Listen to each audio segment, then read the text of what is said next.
photos. Flickr, actually, I just spoke with Heather Champ, who's their head of community at Flickr, because they have things like heads of community there because it's a social network. And she assured me, and I think this is true from my experiences, that a human actually reviews every time something is flagged. So it's never going to be taken down just because it's been flagged and then some algorithm has been flipped. So what you can do on Flickr is, when you flag it, you can ask them to review the safety level of the photo. You can only do this if you're already logged in to Flickr, so you have to be a user in order to flag, which is different from Blogger.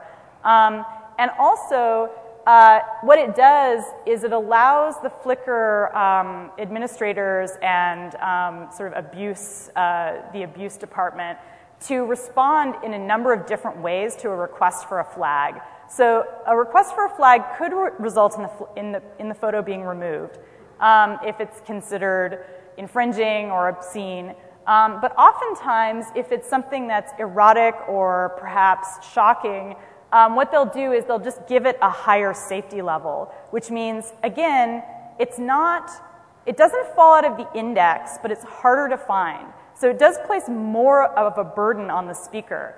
And I'll give you an example, which is kind of weird. But Heather from Flickr was telling me that one of the most controversial photos they've ever had was a photo that someone took of a cat that had been killed on the railroad tracks, and its head had been cut off, and then someone had come along and spray painted a tag on the cat. So they'd spray painted graffiti on the dead cat on the railroad tracks. Which is an interesting artistic statement. It's weird, and you can see why someone would photograph it. And it went up, and immediately it just got a ton of flags from the community because people felt that dead cats were tragic and obscene, or whatever they thought. They love their cats. They don't want to see dead cats. So basically what they did was they elevated the safety level of the photo to the highest level. So you had to be a member of Flickr, you had to go through some hoop pretending that you were 18, proving that you were 18.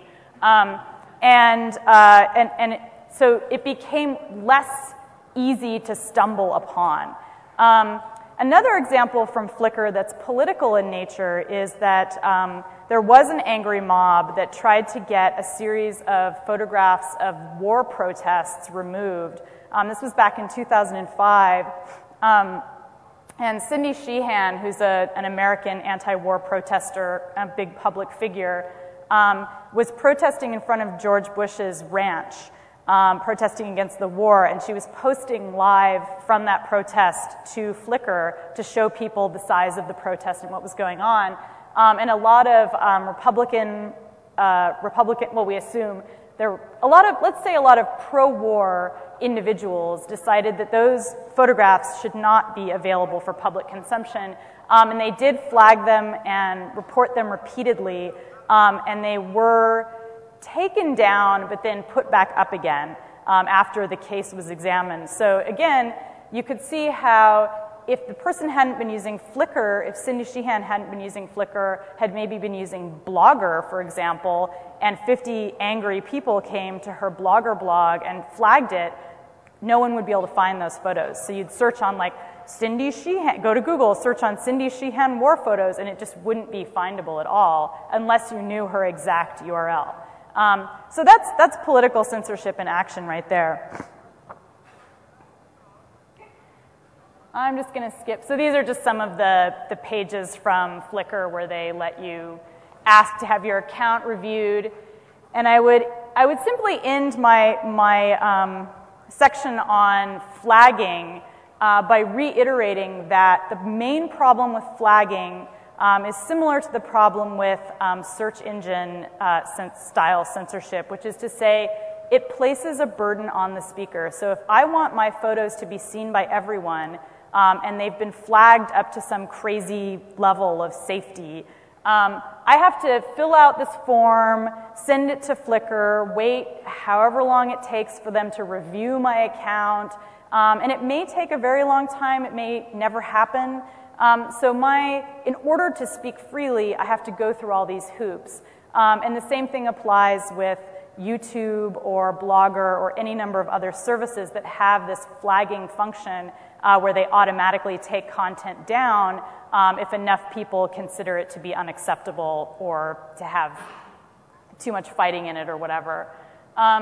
So the final thing that I want to talk about before we break for questions is the problem or the question of griefing, which could also be trolling. A lot of people don't like the term troll anymore. I don't know, it's some kind of like politically correct troll thing. Don't call them trolls, call them griefers. Anyway, I just want to tell I think we all have had experiences with trolls. In fact, we just had a troll experience a few hours ago up here on stage. I don't know if you guys were here, but, or with griefers, you know, they're people who come into your social network or your social space online and make everyone miserable, although initially they seem to be friendly. So let me tell a quick story about how one griefing experience unfolded last year. So how many people are familiar with the Something Awful website?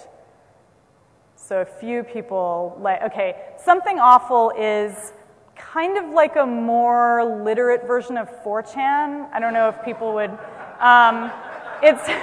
that kind of makes it lamer than 4chan, but it kind of makes it the thing that people who think of themselves as too good for 4chan, they go there and they do the same things they would do on 4chan. So it's basically just a place where you hang out and you just make fun of everybody in the meanest possible way.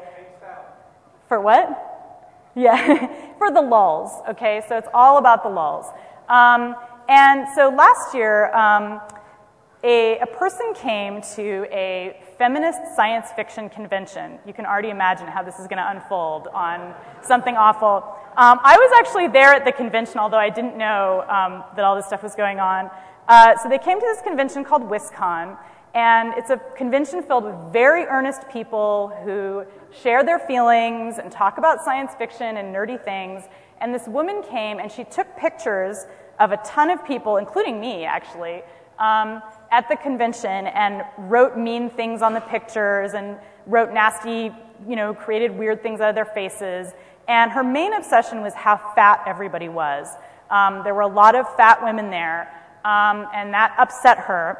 And so she posted all these pictures saying how fat everybody was and how they were all dykey and blah, blah, blah. And so, yeah, there was this great picture of me in my, like, Doctor Who suit, and she wrote dyke. And I was like, yes, truth in advertising.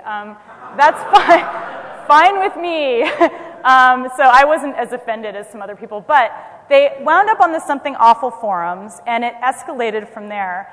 And what happened was, you know, as griefing goes, you know, these were people who had never really been griefed before. So they'd never had someone troll them in this way, and so a lot of the women and their families got very upset, and so they went into the Something Awful forums like, don't do that, but they did, and they went in and they started defending themselves and saying, how could you guys be so terrible and bad? And so of course the Something Awful people are like, ha ha ha, let me make you feel even worse. I will post your phone number, I will post your favorite dinner, I will, you know, find pictures of your kids and make mean things out of them. And so indeed, they did. You know, a lot of people's kids did get their pictures put in there, and it got really ugly. And eventually, what happened was you actually cannot find this on Something Awful anymore. There were enough complaints that I guess they kind of filed it in their